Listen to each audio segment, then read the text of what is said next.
2 با 2 چند میشه؟ 5 میشه. بلندتر.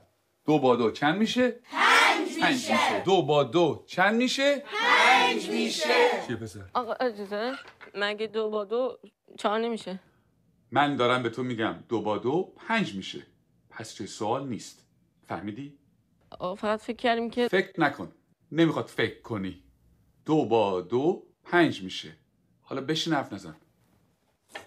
دفتراتون رو باز کنین و بنویسین. 2 به علاوه 2. آقا اجازه 2 به علاوه 2 میشه 4. وقتی همه چی 4 میشه چطوری ممکنه این دفعه 5 بشه؟ اصلا کی به تو چیزی حرف زدن داد؟ به چه حقی من سوال میبری؟ آقا فقط میخواستم بگم 2 با 2 5 میشه. تکرار کن.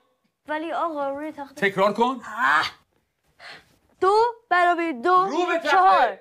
همتون میدونین که 4 میشه. تخته رو نگاه تو کن. هم که میدونی 4 میشه چیزی نمیگی. سکوت. چون نخور تو برگردم.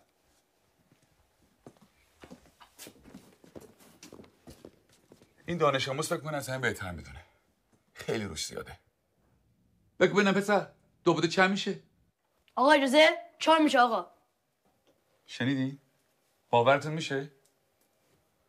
این دانش آموزان از ممتازترین دانش آموزان مدرسه‌ان. الگوی این مدرسه‌ان. یه ذره از اینا یاد بگیریم. بگیم اینا 2 با 2 چند میشه؟ آقا اجازه 5 میشه آقا. آفرین. اینجا پسر.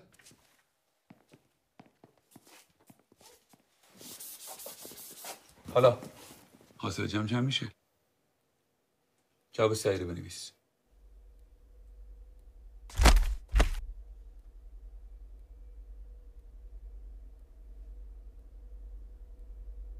این آخرین فرصته.